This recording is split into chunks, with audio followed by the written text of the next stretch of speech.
One of the biggest shifts to the advertising industry is finally set to occur this year, the complete deprecation of third-party cookies. Today, we'll be reviewing a select few of the Chrome Privacy Sandbox solutions that Google has plans to integrate into their advertising products to allow advertisers to continue to serve and report on their advertising efforts in a privacy-safe, user-friendly manner. Taking a step back, let's review why this is relevant. As you may know, third-party cookies targeting and deterministic measurement for years. The third-party cookie provided the ability to track users across the web and devices, making it possible to understand the complete user journey, and if clicks and views of an advertiser's ads on one website ultimately resulted in purchases or other conversion events on the advertiser's website. The shift in user privacy expectations in recent years has resulted in laws and regulations that address growing privacy concerns, and as a result, third-party cookie restriction began in 2017. Since then, all other browsers have removed support for third-party cookie tracking, and after a few years of delay, Google will finally be the last to do so in 2024, making the complete deprecation of third-party cookie tracking abilities. Already in 2024, 1% of Chrome users globally have lost support for third-party cookies. A gradual phase-out is set to continue around August of this year. So what does this mean for the future of programmatic advertising, where deterministic data via third-party cookies has holistically powered programmatic audience measurement and campaign optimization solutions? Third-party cookie deprecation is forcing an industry shift for how data is collected and used. Using first-party data, modeled measurement, and on-device processing is expected to still provide a personalized, privacy-safe way.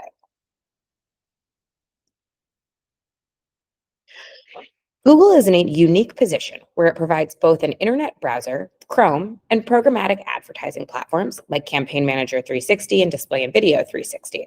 For this reason, Google created the Privacy Sandbox initiative as an open source project to develop solutions that address all of its users' concerns on the advertising and user/customer side.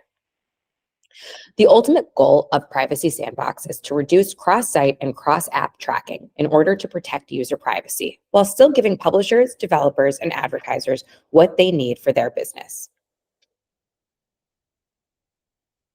There are several APIs that are part of the Privacy Sandbox, and all fall within four major themes: ad personalization and audiences, measurement and attribution, privacy-forward cross-site solutions, spam and fraud prevention.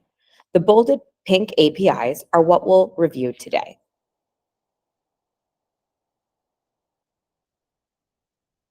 Before we dive in, what an API is. All the Privacy Sandbox solutions are APIs, or application programming interfaces. APIs are essentially a connector between two systems to determine what actions and information can be shared and how without needing back-end or behind-the-scenes access. In this case, these APIs are able to work or integrate with DV360 or CM360 without the API developers or testers requiring direct access to the DV360 or CM360 product backends. A simple everyday example of APIs is whenever you're able to use your Google or Facebook login information to create an account on another website. Now that we understand what an API is, let's dive deeper into some of the most relevant Privacy Sandbox APIs for DV360 and CM360 advertisers. An important thing to note is that these APIs are designed for ad tech developer usage only and are not available for external advertiser testing. The long-term plan is for Google to integrate these APIs into the CM and DV products, so as a user, you wouldn't even notice the data is processed via an API. Over the last 4 years, CM360 and DV360 product platforms have been rebuilt on the back end to be able to integrate these APIs, once fully tested and deemed effective, in order to utilize privacy-safe data for targeting and measurement. The first API we'll be reviewing is the Topics API for Google interest-based advertising. Google has a variety of its own audience segments, such as demographics, affinity, in-market, and custom segments. Topics is a similar type of audience that will be able to be used both on Google-owned and operated products non-Google inventories. Instead of assigning each individual user in market or affinity statuses, which would rely on third-party cookies to do so, topics assigned websites a high-level topic from a limited, human-curated, publicly visible list of recognizable interest-based categories. The user's browser then takes note of the most frequent topics associated with the websites the user has visited in a given week.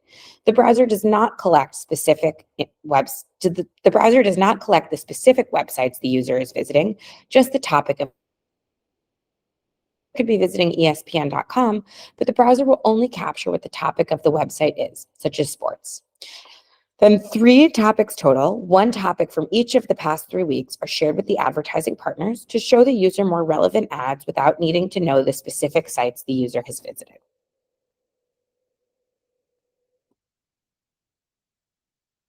How is this new interest-based targeting privacy safe? First, it's focused on websites, not individual users, making it impossible to identify particular users.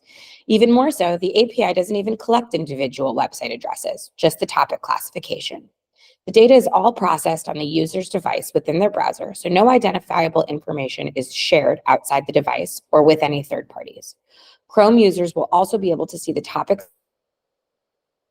ones they don't like or disable the feature completely from their browser settings. Lastly, topics are only kept for 3 weeks and are then deleted, so it's a log that could identify specific patterns or trends. So far, the Topics API seems to be the furthest along in testing and has reported encouraging initial results. Next is the Protected Audience API, which focuses on remarketing and custom audience creation use cases. Historically, remarketing has depended on third-party cookies to track users from site to site and serve relevant ads pertaining to sites the user has already visited in an attempt to get them to return. Via the Protected Audiences API, browsers are added to audience lists based on interest, but no individual or cross-site behavior is captured or assessed, meaning all information is very generalized and not identifiable.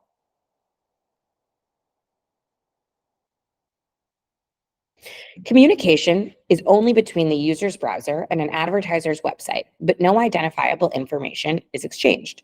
To create an audience, the advertiser sets up ad interest groups within their DSP, for example, DV360. Let's say shoes.com advertises its products via DV360 and has created an ad interest group for users who view running shoes. First, a user visits shoes.com and looks at the running shoes category. This triggers a call to the browser to determine the privacy settings and whether or not the browser is authorized to be added to the running shoes ad interest group, as determined by the privacy settings configured by the user. If the browser denies consent to be added, no further action occurs, and the browser isn't eligible to utilize the Protected Audiences API. If the browser is eligible and the privacy settings authorize consent, the browser is then successfully added to shoes.com's running shoes ad interest group. At this point, the browser only records the name of the interest group, shoes.com/DV360, and the interest group configuration, which contains the necessary information to participate in an auction: bidding code, ad code, real-time data pertaining to specific ads and bids to be used if invited to bid in an auction. Once a browser has been successfully added to an ad interest group, it's eligible to participate in relevant auctions. The auction occurs when the browser visits an eligible publisher website, for example, the New York Times that sells ad inventory. In order for the Protected Audiences API to work, the New York Times must use a supply-side platform, or SSP, such as Google Ad Manager, to manage the ad space and facilitate the auctions. Let's break down how this works. The browser visits the New York Times website. The New York Times SSP uses an algorithm to run an auction within the specific browser. The SSP, or seller, communicates with the browser to invite specific ad interest group owners, ad interest groups, to the auction, or buyers. Remember, the browser has a record of ad interest group name, owner, and interest group configuration, which includes bidding details. The buyers, which include the running shoes ad interest group, as well as a few other ad interest groups from the browser, are invited to the auction. And at this time, the running shoes ad interest group can also share additional ad and bidding information with the browser to determine the specific ad it wishes to serve and the price they're willing to pay to show the ad. The seller receives the bids from the buyer and is able to combine it with their seller-owned real-time data in order to appropriately score each bid. Bids with the highest score win the auction. A winning ad is displayed in a fenced frame, which prohibits cross-site tracking and communication.